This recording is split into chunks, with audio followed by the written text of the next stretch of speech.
का क्या नाम है, मैं भूल जाता हूँ बार बार। नदीम नदीम ताज नदीम अंजुम, नदीम अंजुम। नदीम अंजुम, नदीम अंजुम। मैं नदीम ताज से हमेशा मिक्स करता हूँ। अच्छा नहीं नहीं, नदीम अंजुम। शुरू करें तो? जी जी, बिस्मिल्लाह। जी बिल्कुल। हेलो फ्रेंड्स, मैं हूं आरजू काजमी और आप देख रहे हैं पॉइंट ऑफ व्यू। आज जैसे कि आप लोग देख रहे हैं कि हमें अनिक नाजी जी ने ज्वाइन किया है। बहुत शुक्रिया सर। आपको सब जानते ही हैं, सीनियर जर्नलिस्ट हैं और बड़ी ज़बरदस्त किस्म की ट्वीट्स लगाते हैं जो अक्सर जो है वो हमें मजीद जैसे कहते हैं सोचने पे मजबूर कर देती हैं आपकी ट्वीट्स। आपकी नवाजिश, आपका और बड़ी शुक्रिया कि बोल्ड आपने वक्त किस्म दिया। की मैं किस होती है। काबिल हूँ। नहीं सर, बहुत शुक्रिया। सर आपसे हम आज जरा समझने की कोशिश करेंगे कि गवर्नमेंट जो है वैसे तो पाउंस के नजर आते बड़े मजबूत हैं और एस्टेब्लिशमेंट का भी सहारा है, सब कुछ है, लेकिन जैसे ही नवाज शरीफ साहब की ये न्यूज आई, पहले तो कहते हैं जी, उनको कह रहे थे बार बार कि जी आप वापस आइए पाकिस्तान। कभी कुछ कहा जाता है, कभी कुछ कहा जाता है, लेकिन जब से उन्होंने अनाउंस किया है कि जी वो आने वाले हैं, तो गवर्नमेंट इस कदर परेशान और घबराई हुई क्यों नजर आ रही है? मेरा ख्याल है जी कि हम इस बात को, चूंकि जो आपने सवाल किया है इसका जवाब तो वही हमारी एक तारीख है कि सामने नजर कुछ आता है, हकीकत कुछ होती है। जिस चीज को हम पार्लिमानी निज़ाम कहते हैं, दर हकीकत वो ना पार्लिमानी निज़ाम है, ना जमहूरियत है, ना आमरीत है। वो एक यानी मलगूबा सा है, शेडोज है। तो जब शेडोज की हुकूमत होती है और सामने कोई और है, पीछे कोई और है, दाएं कोई और है, यानी वो एक गेम ऑफ थ्रोन्स बनती है। यानी इस तारीकी में फिर वो एक गेम ऑफ थ्रोन्स निकलती है। तो जहां पे ये गेम्स हो, यानी गेम गेम ऑफ थ्रोन्स, जहां पे ये गेम हो और अंधेरों में हो, तो वहां तो फिर आपको पता है कि वो यानी वो दूध का, यानी वो जला हुआ छाछ भी फूक फूक के पिएगा। फिर वो ये है कि आपको दूर से नजर आती रस्सी भी एक सांप नजर आएगी, क्योंकि हकीकत कुछ नहीं है ना, शराब है। तो अब नवाज शरीफ का जो आपने सवाल किया, वहां पे नींदें इनकी ये उड़ी हुई है कि जिस तरह से ये साजबाज इन्होंने की थी, इनको हौसले दिए गए थे और इनसे कुछ वादे किए गए थे, और उसके बाद फिर इनके लिए एक रास्ता बनाया गया और सब कुछ हवाले कर दिया गया। अब उनको ये डर है कि वो दोबारा से कहानी खुद को ना दोहरा रही हो, और जिस तरह से हमसे राब्ते किए गए थे, अब वही उनसे राब्ते करके हमें साफ करके उनका रास्ता ना बना दिया गया हो। उनकी परेशानी जाहिर है कि यही है। लेकिन उनकी परेशानी अगर सिर्फ यहीं तक महदूद है, तो फिर इसका मतलब यह है कि वो उनको हुकूमत में होते हुए भी ये मालूम, यानी इस बात का, यानी वैसे तो इल्म है कि मुश्किलात क्या हैं, लेकिन उसका अंदाजा उसकी डेप्थ का नहीं है। और या फिर यह है कि ये वाइंड अप करने के बारे में सोच चुके हैं, क्योंकि इस वक्त पाकिस्तान की जो यानी इस वक्त जो आप कहिए ना स्टेबिलिटी, वो दांव पे लगी हुई है। और इस स्टेबिलिटी को यानी देखते हुए मौजूदा हालात, अगर कोई मजीद गेम के बारे में सोच रहा है, डील्स के बारे में सोच रहा है, तो उसे खतरे की नौयत का अंदाजा ही नहीं है। यानी लेकिन आज सर, लेकिन सर ये भी कहा जा रहा है, बल्कि इमरान खान साहब ने खुद कहा कि जी कोई डील की जा रही है जिसके जरिए जो है वो नवाज शरीफ साहब के केसेस खत्म कर दिए जाएंगे, उन्हें वापस ले आया जाएगा और हो सकता है जी कि फिर वो जाहिर है ये पहले हो दोबारा चुका है। प्राइम आज मिनिस्टर उसमें बने। नई बात कौन सी है? हम्म। परवेज मुशर्रफ ये कर चुका है, सारी उम्र के लिए नाअहल करार दे दिया था, उम्र कैद दे दी हम्म। थी। ये उसके एक नहीं सैकड़ों बयान मौजूद है कि नवाज शरीफ माजी हो गया, अब नवाज शरीफ को भूल जाए आप। क्या ये कौम इतनी बांझ है, बंजर है कि नवाज शरीफ और बेनजीर उस वक्त जिंदा थी? नवाज शरीफ और बेनजीर के अलावा इनको कोई और लीडर नहीं मिल सकता। ये दोनों अब नहीं आएंगे, ये किस्सा खत्म हो गया। ये परवेज मुशर्रफ ने खत्म कर दिया था। तो क्या नतीजा हुआ बाद में? वही परवेज मुशर्रफ 2018 के इलेक्शन हुए, तो जब उसने हल्फ काबीना से यानी जब उठाया, काबीना ने हल्फ उठाया, तो यूसुफ रजा गलानी बतौर वजीर आजम, तो परवेज मुशर्रफ ने जब वो हल्फ की यानी वो रस्म मुकम्मल हुई, तो बड़े फखरिया अंदाज में उसने कैमरे की तरफ देख के कहा लोगों से कि ये देखिए मैंने आपसे वादा किया था असली जमहूरियत, देखिए असली जमहूरियत आ गई, देखिए मैं लेकर आ गया। मतलब वो उसका क्रेडिट भी खुद ले रहा था कि मैं ये जमहूरियत लेकर आया हूँ, असली जमहूरियत। उससे पहले 5 साल क्यू लीग जो उसने चलाई थी उसका जिक्र ही खा गया, जैसे वो खुद भी भूल गया, लोग भी भूल गए। तो बहरहाल फिर बीबी भी आई और नवाज शरीफ भी आए, तो इनकी क्या, ये भी जाहिर है कि वही है कि आप लाख पाबंदियां कर लें, लेकिन नवाज शरीफ भी क्या करेगा जी? मैं आपसे माजरत के साथ अर्ज कर रहा हूँ, कुछ जादूगर है वो? नवाज शरीफ बिल्कुल। क्या कर लेंगे आके? यानी क्या फर्क पड़ जाएगा? सऊदीया जो है वो अपनी सॉवरेनिटी जो आपके ले जा चुका है वापस कर देगा। इंडिया जहां पे रोजाना धमकियां दे रहा है कि हम बॉर्डर क्रॉस करने आ रहे हैं, बॉर्डर क्रॉस करने आ रहे हैं, नवाज शरीफ के आने से क्या इंडिया रुक जाएगा? तालिबान जो ये कहते हैं कि आपका सारा का सारा आईनी गैर इस्लामी है, वो रुक जाएंगे? जो बातें गुजर लेकिन गई लेकिन दिलो दिलों वाली। सर नवाज शरीफ साहब के टाइम में जहां तक मुझे याद पड़ता है भारत के साथ हमारे टर्म्स बेहतर होने लगे थे और हमारी जो टेंशन्स हैं वो काफी हद तक कम हुई थी। लेकिन उन्होंने कितनी दफा नवाज शरीफ करेगा या कोई और करेगा? हम्म, भाई वाजपेयी चल के आया, वो नाकाम हुए, कारगिल हो हम्म, गया। हम्म, मौजूदा वजीर आजम मोदी चल के आया ना, बिल्कुल। तो क्या हुआ उसके साथ? यानी वो अपनी सारी जो एक anti Muslim, anti Pakistan stature, जो उसकी पूरी सियासती नफरत की, उसकी तो सारी सियासत की बुनियादी नफरत है। तो लेकिन वो अपना पूरा कैरियर, इस तरह के हम्म, लोग जब आते हैं ना आरजू, आप अभी यानी जो यंग बच्चे हैं हमारे, आपका जाहिर है कि अभी आपका, यानी ये लोग जब आते हैं ना, ये जिनकी जो जिनकी सियासत की जो बुनियाद है वो नफरत होती है, एंटी पाकिस्तान, एंटी इस्लाम। वाजपेयी जैसे आया, जैसे मोदी आया, इनको आप राजीव गांधी का आना मत समझें। वो अपनी सारी सियासी साख को दांव पर लगा के आते हैं, और वो सिर्फ एक दफा ये काम करते हैं, 2 बार नहीं करते। वाजपेयी ने दूसरी दफा किया था, वो बहुत बड़ा आदमी था, वो 2004, 20 जनवरी 2004 याद करें ना, मुआहदा इस्लामाबाद, वो वाजपेयी था, वो स्टेट्समैन था। ये मोदी वो स्टेट्समैन नहीं है। वो क्यों करेगा? वो ये कहेगा कि एक दफा मैंने चांस दिया। आप उसकी तकरीरें सुने ना, उसके बाद उसने जो इंडिया में बिल्कुल इलेक्शन लड़ा नहीं है। सर बहुत चीजों में तो खैर हम इल्जाम जरूर देते हैं भारत को, लेकिन फिर भी कई चीजों में वो बेचारे सही करते हैं कि हाँ उन्होंने हाथ बढ़ाया होता है और उसके बाद गलती हमारी तरफ से हुई होती है, जैसे गलती कारगिल हमारी किया तरफ से, था हम हमने। इनसे पंगा, हम हाँ अंधेरों में जाके पंगा लेते हैं, हाँ जब जवाब आता है तो फिर हम दौड़ लगाते हैं। वही ना। हमारी दौड़े मशहूर है अल्हम्दुलिल्लाह। लेकिन सर आपकी अभी रिसेंटली मुलाकात हुई है नवाज शरीफ साहब से, आपकी क्या बात हुई? क्या वो वापस आने में इंटरेस्टेड है? उनको लगता है कि इतनी जो गड़बड़ मुल्क में, उसके अलावा इकोनॉमी और हर चीज तबाह हो चुकी है, फॉरेन पॉलिसी हमारी, क्या उनको लगता है कि वो दोबारा उसको कुछ संभाल पाएंगे? देखें जी, मैं तो दोबारा से आपसे गुजारिश करूंगा कि डीलो वेलो का वक्त तो चला गया है। हम्म, नवाज शरीफ से अब वो कोई जादूगर नहीं है, हम्म, और हमें हकीकत की दुनिया में रहना चाहिए। और हकीकत की दुनिया ये है कि आज भी यानी नवाज शरीफ को, यानी वो मांग क्या रहा है? आइन की बहाली मांग रहा है ना। भाई अगर वोट को इज्जत दो, ये नवाज शरीफ ने तो नहीं कह दिया आइन में क्या लिखा है, कानून क्या है, इलेक्शन कमीशन के सारे ज़ाब्ते क्या है, यही है ना। लेकिन चूंकि प्रैक्टिस में कभी वो नहीं होते, यानी प्रैक्टिस हमेशा मुख्तलिफ होती है। थ्योरी कुछ और है, आइन और है, कानून और है, प्रैक्टिस और है।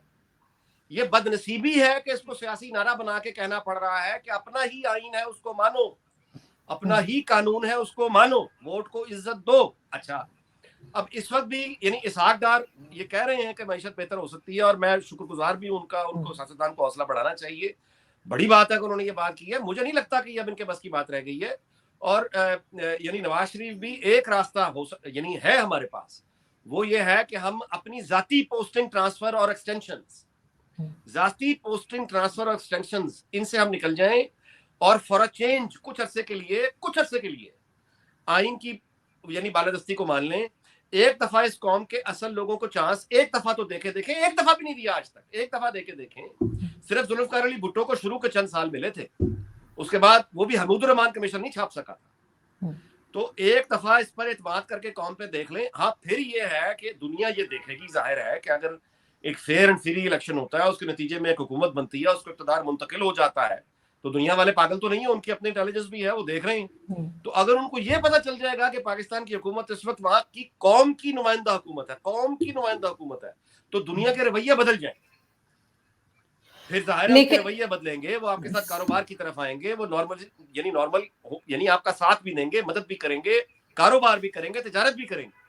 लेकिन अगर उनको मालूम है कि पाकिस्तान की कौम तो खुद यरगमाल है, वो तो खुद एक जेल में बैठे हुए हैं, पूरा पाकिस्तान एक जेल है, तो अगर वो जेल में कैदी बैठे हुए हैं, और ऊपर जो यानी जो लोग हैं, हुक्मरान तबका जो है, अदालतों को लेना मिसाल के तौर पे, आप आज उर्दू न्यूज की खबर है, निकाल के पढ़े ना, बलूचिस्तान असम्बली में हुकूमत और अपोजिशन के अरकान को इन कैमरा ब्रीफिंग दी है 9 घंटे की, और उनको बताया यह गया है कि रेकोडेक का जो मामला इस ऑस्ट्रेलिया की कंपनी के साथ इनका वो जो हुआ था, जो आपको याद है इफ्तिखार चौधरी ने पाबंदी 2013 जी में जी उस माहे को कैंसिल किया था। अब वो ऑस्ट्रेलियाई कंपनी जो है उसको $10 अरब पाकिस्तान की वफाकी हुकूमत ने देने हैं और $4 अरब बलूचिस्तान की हुकूमत ने देने हैं। और अगर हमने ये पैसा ऑस्ट्रेलिया की कंपनी को ना दिया, $14 अरब, तो हमारे ये जो एम्बेसियां और हाई कमीशन जिन इमारतों में बनी हैं ये जब्त कर लिए जाएंगे।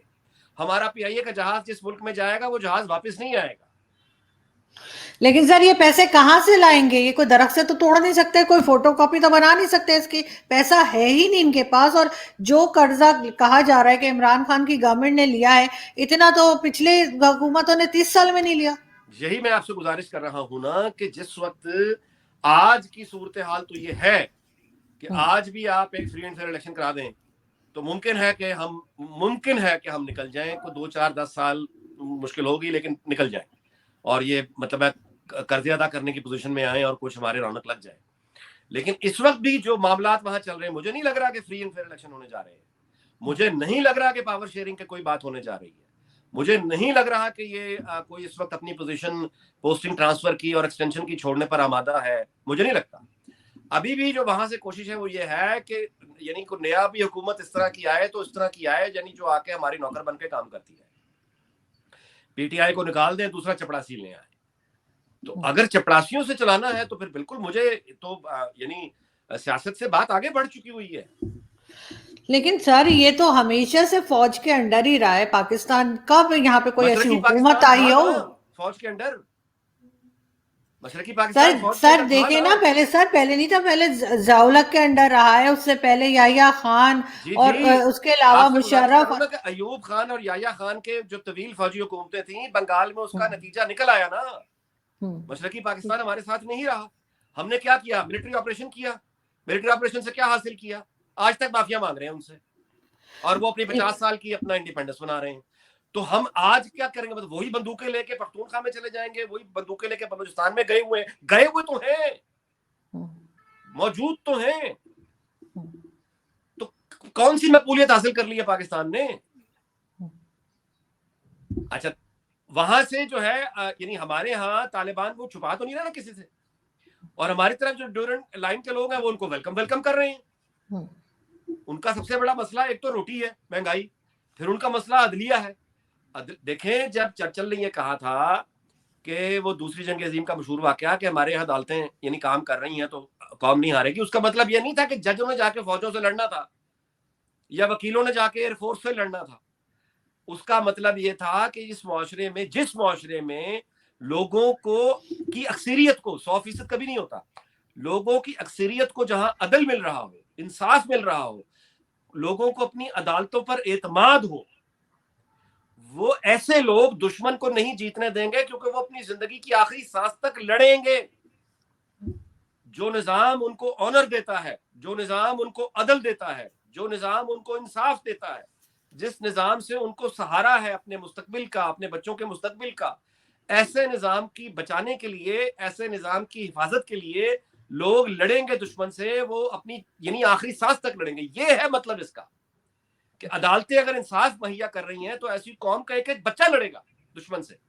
वो कभी नहीं चाहेगा कि हमारी अदालतें जहां पे इंसाफ मिलता है, जो हमें खुशहाली मिलती है, इस निजाम को दुश्मन आके तोड़ दे। चर्चिल का मतलब ये था। अब मुझे बताएं, हमारी अदालतों से कोई यानी इफ्तिखार चौधरी का ये $14 अरब का पाकिस्तान को टीका लग गया है, ये कौन देगा? लेकिन सर अब बात सुनेगा कौन, जिस मुल्क में मुसलसल हम सिर्फ भीख मांग रहे हैं या फंड जमा कर रहे हैं और उसी पे मुल्क चला रहे हैं। अगर हमें आईएमएफ कर्जा ना दे तो ये तो कुछ ही महीनों में हमारे पास खाने का कुछ नहीं रह जाएगा। ऐसी सूरत में चाहे पीपल्स पार्टी हो या पीएमएलएन हो या कोई भी XYZ कोई भी आ जाए, वो कैसे संभालेगा, ये बात मैं समझना चाह रही हूँ। दूसरा, इमरान खान साहब कहते हैं कि जी मेरे सिवा चॉइस ही कोई नहीं है। इमरान खान को तो खैर अब संजीदा मेरा ख्याल लेना भी नहीं, उसके अलावा चॉइस कोई नहीं है दुनिया में। कोई यानी पैगंबर नहीं रहे। अल्लाह का आखिरी रसूल हजरत मोहम्मद सल्लल्लाहु अलैहि वसल्लम एक दिन दुनिया से रुखसत हो गए, दुनिया चलती रही। जो आदमी ये सोचता है कि उसके बगैर दुनिया नहीं चलेगी या पाकिस्तान नहीं चलेगा, ये अहमकों की जन्नत में, वो पागल आदमी है। लेकिन ये है कि ये जो जिस सिचुएशन में अब हम आ गए हैं, इसमें तो अब सियासत छोड़े मुल्क बचाओ तहरीक चलनी चाहिए, जिसमें हमारी फौजी मिलिट्री ये जो सिविल अशराफिया सारे अगर ये अकल करके, यानी जिस कश्ती में बैठे हैं वो कश्ती डूब रही है, उसमें ये एक साथ अगर बैठ के कोई यानी आप कहें कि एग्रीमेंट में आ जाएं और फ्री एंड फेयर लोगों को इलेक्शन दे दें, तो एक मजबूत हुकूमत, एक वोट की ताकत से आई हुई हुकूमत जिसके पीछे कौम खड़ी होगी, दुनिया में उसकी इज्जत होगी और उसके बाद हमारी बेहतरी का सफर शुरू हो सकता है। अगर ये हमने ना किया तो तालिबान आ रहे हैं और सबसे ज्यादा बड़ी कुव्वत जो तालिबान की होगी वो आप उनका रास्ता अदालतों से आएगा। यानी जिन लोगों को इंसाफ नहीं मिल रहा, पुलिस जिनकी तहफुज में नाकाम हो चुकी है, जो मुल्क, जो निजाम, जो आइन, जो कानून उनको महंगाई उनकी खत्म नहीं करके दे सका, उनके बीमारों के इलाज नहीं करके दे सका, उनको इज्जत नफ्स को उनको चीर के रख दिया है, उनके पास कोई मुस्तकबिल की उम्मीद नहीं रहने दी, वो उस निजाम को बचाने के लिए तालिबान से लड़ेंगे या वो उस निजाम को बचाने के लिए किससे लड़ेंगे और क्यों लड़ेंगे? वो तो मरे हुए हारे हुए लोग हैं। लेकिन मुझे एक चीज बताइए ना सर, अगर नवाज शरीफ साहब आते हैं या कोई भी दूसरा आता है, आप समझते किसी में इतनी हिम्मत है कि वो जो हमारी फौज है उसको कह सके कि जी ये मुल्क चलाना आपका काम नहीं है, आप अपनी बैरकों में वापस जाइए? और ये कि जैसे आसिम पाकिस्तान सलीम तो ये बात बाजवा कह है, रहे हैं वो। आसिम सलीम बाजवा और दूसरे कई लोग हैं जो कि जिनके के आप जानते हैं किस किस तरह की फ्रेंचाइज निकली हैं, क्या उनके बारे में बात कर सके? सर ये बात हर वो पॉलिटिशियन करता है जो हुकूमत में नहीं होता, गवर्नमेंट में आते ही इनको पता नहीं क्या हो जाता है, फिर ये कोई बात नहीं करते। नहीं जी, गवर्नमेंट में आकर बातें मान रहे होते तो इनको फारिग किया जाता आपके ख्याल में? यानी मैं और आप ये समझते हैं कि इनको करप्शन पे निकाला है, वो करप्शन पे कब किसको इतराज हुआ है? करप्शन तो सिरे से जुर्म ही नहीं है। करप्शन का तो बहाना बनाया जाता है, असल चीज ही ये होती है कि ये अपनी अथॉरिटी एक्सरसाइज कर रहा है, इसको निकालो। आज मिसाल के तौर पे अच्छी खबर एक बड़े अरसे बाद मैंने पढ़ी है, यानी $14 अरब की खबर जब से मैंने पढ़ी है बलूचिस्तान इन कैमरा, उसके बाद तो अच्छा कुछ लग ही नहीं रहा। लेकिन अगर कोई बेहतर खबर जिसने को थोड़ा सा यानी को हौसला दिया है वो ये है कि जो नए DGISI आए हैं, ये इन लेफ्टिनेंट नदीम जनरल अंजुम, नदीम नदीम अंजुम। अंजुम साहब, इनके हवाले से खबर है कि इन्होंने मीडिया को सख्ती से मना किया कि इनकी तस्वीरें ना उतारी जाए, इनकी वीडियोस ना बनाई जाए, और ये अपना इंटेलिजेंस को काम को वाकई प्रोफेशनली करना चाहते हैं। अल्लाह करे कि ये अब जो पाबंदी इन्होंने अपने आप पर लगाई है, ये बड़ी अच्छी बात है कि नेशनल सिक्योरिटी का काम करें। ये टेलीविजन पे आके बहाने, यानी ये उनका काम नहीं है, या उनके बिहाफ पे लोग आके उनके यानी तर्जुमान बन जाएं, ये उनकी बेइज्जती है। अच्छा, अल्लाह करे कि जो उन्होंने ये किया, अगला एक कदम जो बहुत जरूरी है इस मुल्क की सलामती के लिए इस वक्त वो ये है कि उनके जो एक्स कोलीग्स हैं, रिटायर्ड हमारे लेफ्टिनेंट जनरल हजरात साहब, ये टेलीविजन पे और सोशल मीडिया पे आके ये नवाज शरीफ चोर है, ये जरदारी चोर है, पंजाब क्या बांझ हो गया है, नई लीडरशिप नहीं ला सकता, ये चोरों की जमात है, ये इस वक्त यानी जलती पे तेल यानी फेंकने का काम है। ये नए जो DGISI साहब आए हैं, इनका काम मुश्किल होगा। इनकी जिम्मेदारी है स्टेबिलिटी, प्राइम रिस्पॉन्सिबिलिटी, स्टेबिलिटी दाव पे लगी हुई है। लोग घरों से बाहर, झुग्गियों से बाहर निकल के आने के लिए तड़प रहे हैं, एहतजाज के लिए तड़प रहे हैं, अपना हक छीनने के लिए तड़प रहे हैं। उन्हें रियासत के किसी इदारे पर एतमाद खत्म हो चुका है। इस वक्त जब मायूस, मुस्तकबिल से मुकम्मल मायूसी है, इज्तमाई तौहीन है, इज्तमाई बेबसी है, इन हालात में ये रिटायर्ड जर्नैल साहब आगे आके ये कहते हैं, उन्हीं लोगों को इंसल्ट करते हैं कि तुम चोर हो, तुम डाकुओं को वो इंतखाब करते हो। देखें, ये इंडिया के जो है ना, हमारे यहाँ बड़ी मिसाल दी जाती है, इंडिया के जी फौजी, वो भी तो सोशल मीडिया पे, ओ भाई, इंडिया के फौजी जो हैं जब वो रिटायरमेंट करते हैं तो वो सिविलियन बनने के बाद वो अपने मुल्क में ठीक है शासन करते हैं, क्योंकि इंडिया में फौज ने 4 बार फौजी हुकूमत नहीं आई। सर इंडिया के फौजी अभी तक हुकूमत ना तोड़ती है ना बनाती है। सर इंडिया के फौजी अभी तक चोर भी साबित नहीं हुए जो हमारे हुए हैं। जो ये आप बात कर रहे हैं जिन एनालिस्ट की, जो डिफेंस एनालिस्ट हैं, ये जरा हमारे यहाँ के जो फौजी हैं जिनके बड़ी बड़ी फ्रेंचाइज निकलती हैं, जिनके यानी ये आसिम सलीम बाजवा ने 1.5 करोड़ की 1.5 करोड़ की गाड़ी। सोशल मीडिया पे पाकिस्तानी फौज के बारे में जो गुफ्तगू सोशल मीडिया पे हो रही है, ये गुफ्तगू तो भारत नहीं कर रहा। सर उन्होंने अब 1.5 जब करोड़ की लोगों में गाड़ी गुस्से को, का ये आलम आ जाए कि लोग अपना खौफ उतार के फेंक दें और कहें कि आओ मुझे मारो, उनका अगवा हो जाने का खौफ खत्म हो चुका, गोली का खौफ खत्म हो चुका, गायब हो जाने का खौफ खत्म हो चुका, कत्ल हो जाने का खौफ खत्म हो चुका, लोग खड़े हो गए हैं कि आओ, बातें कर रहे हैं। तो अब इतनी भड़कती आग में ये रिटायर्ड जर्नैल साहब आते हैं और मजीद इंसल्ट करते हैं, मजीद जलील करते हैं और कहते हैं कि हम ठीक हैं। तो ये आप लोगों के गैर गजब को दावत क्यों दे रहे हैं, मेरी समझ से बाहर है। यानी ये गैर जरूरी आग लगाना, गैर जरूरी। और भाई एक तो जो आपने पॉलिसियां बनाई हैं वो भुगत रहे हैं हम, अब चुप होके बैठ जाओ यार। Adding insult to the injury, adding insult to the injury. तो ये अगर दावत देंगे इस तरह से बाहर जाके बार बार, हमारे जजेस हजरात भी ये भी लोगों को दावत दे रहे हैं कि आओ और दीवारें फलांग कर आ जाओ और हमें मार दो, और यही बाकी लोग भी दावत दे रहे हैं कि लोगों को, झुग्गियों वालों को, कि आओ और सब कुछ तोड़ दो। यानी मैं हैरान हूं कि हमारे मसाइल इस वक्त क्या हैं। बिल्कुल सर, और मुझे तो समझ नहीं आ रही कि सब कुछ ठीक होगा कैसे। लेकिन जैसे मैं कहना चाह रही थी कि बिल्कुल आसिम सलीम बाजवा साहब ने भी 1.5 करोड़ की गाड़ी को कह दिया जी मैंने तो 30 लाख में खरीदी है, और उसके बाद इनको ये जो जजेस बात कर, सॉरी ये जो आप कह रहे हैं जिन जनरल्स की बात कर रहे हैं कि वो पॉलिटिशियंस को चोर बता रहे हैं, उनको अपनी सफों में से भी चोर निकालने होंगे, तब जाके पाकिस्तान ठीक होगा। सिर्फ पॉलिटिशियन को कह देना कि ये चोर है और उसके बाद बाकी सब जो है वो बिल्कुल मुकद्दस बने हुए हैं कि इनको तो कुछ कहा ही नहीं जा सकता, वो हटाना होगा। और इसमें अब यानी जब ये सूरत हाल बन जाए, अब हम एकेडमिक की तरफ आ जाते हैं, जब ये सूरत हाल बन जाए किसी सोसाइटी में, यानी किसी इदारे का कोई अब वकार बाकी नहीं रहा, सब कुछ परख छोड़ गए, किसी स्टेट ऑर्गन का इज्जत बाकी नहीं रही, लोग अमूमी तौर पे मुत्तफिक हो चुके हैं कि यहाँ नाकामियां ही नाकामियां होंगी, लोग अमूमी तौर पे मुत्तफिक हो चुके हैं कि नीचे कौम की जो अक्सरियत है, अक्सरियत जो है वो अग्रीमेंट में आ चुकी है कि जो ऊपर की अशराफिया है, सिविल मिलिट्री, ये कुल्ली तौर पे नाकाम हो चुके हैं। तो फिर ऐसे माशरों में एकेडमिकली होता ये है कि जो नीचे जो सबसे ज्यादा अक्सरियत होती है, झुग्गियों वाले किसान, फिर ये उठते हैं और उठ के, यानी जो आप जो समझिए कि जो चीज आपके सामने टेबल है, वो उस टेबल को उठा के और ऐसे रख देते हैं। इनकलाब ये होता है। इनकलाब की जो आसान तरीन तशरीह है वो ये है कि ये गिलास आपके सामने रखा है, इस गिलास को आप उठा के उल्टा रख दें, ये इनकलाब होता है। बिल्कुल। और इनकलाब कामयाब वहां पे होता है जहां पे इनकलाब लाने वाले किसी फार्मूले पर मुत्तफिक हो, जहां इनकलाब लाने वालों को ये इल्म हो कि वो जिन लोगों को मतलब हटा के जा रहे हैं अब उन्होंने करना क्या है। अच्छा, हमारे यहाँ मुसीबत ये है कि वो गिलास आप ऐसे उठा के उल्टा तो रख देंगे, लेकिन वो जो आएंगे उनका अपना किसी बात पे एग्रीमेंट नहीं है। मैं अपनी बात समझा पा रहा हूँ? जी जी।